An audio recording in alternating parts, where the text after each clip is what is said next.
What's up, guys? Time to show off a new build. This is going out to Mr. Cullen, another dual cerakote build. This one done up in Ocean Rainbow and done in black. So with Ocean Rainbow, you've got a nice little color shift.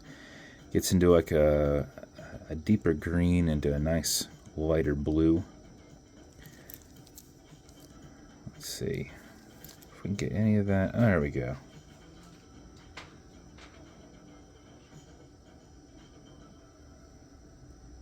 Nice little color shift. So this was done lasered out. Background was filled in with black. This one is one of the Kraken dials that has a little bit more markings throughout. A little bit of an updated dial. So your Ocean Rainbow Kraken, you've got your black background, a set of black hands in here. This is a one-piece milled bezel diver. So he did the black in the coin area and then black at your raised indices with Ocean Rainbow in the background as well as Ocean Rainbow on the case.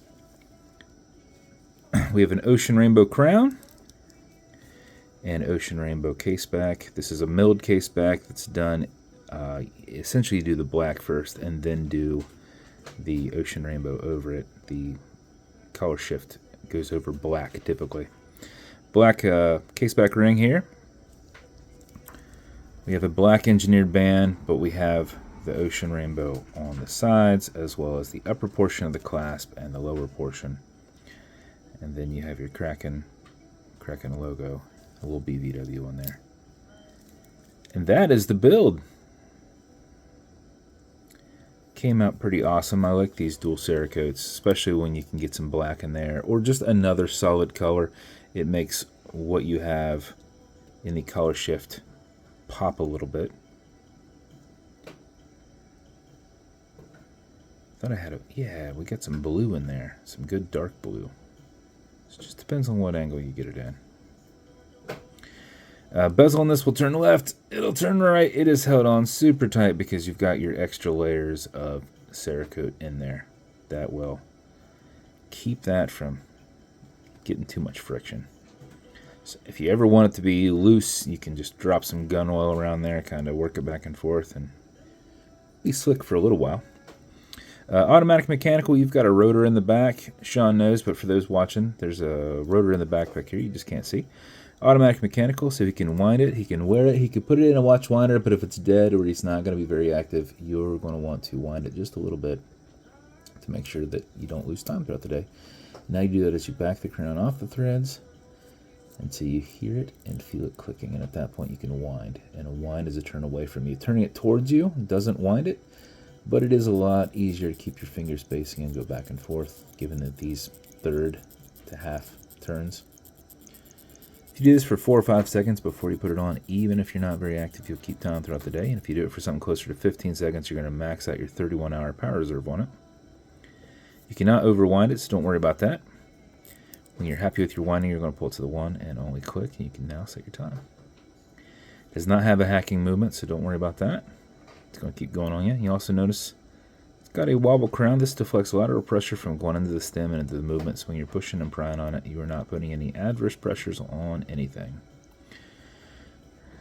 Alexa, what time is it? 11:49 a.m. Yeah, just a glimpse of sun on this dreary day. So I thought, let's get some videos out. As with every build, you're going to get some matching beads. We get some nice, like, what are these variegated beads? Some hematite, some black, and then I don't know which ones these are, but we came across them. They're these clear beads with that inside. I don't know, I thought they looked pretty awesome. So good heavy size, good heavy weight bead set. This is actually going to come in one of my first 3D printer boxes. It's a little deeper than they are now, a little bigger. I think we reduced it by half an inch and a half an inch.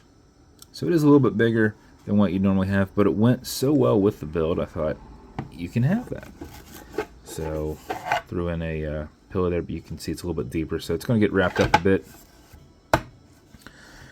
As with every build, you're going to get watch cleaner. This is a foamer. It's good on all glass and metal. So this watch as a whole, non-streaky, non-toxic, non-residue, as well as a microfiber. Then you'll also have some fine scratch remover. This is Novus 2 from Amazon. Just repackage. It's for the acrylic glass because it can be scratched, but if it is, no big deal. You'll put a tiny bit of this on it and use your color matching microfiber to buff it out. And that is your build, sir. Sean, I appreciate your time, man. And I hope you like it. So if you want me to build you something custom and unique, reach out and I'll see what I can do. And if you want to continue to see videos like this, like and subscribe, so I put them up all the time. Thanks, guys.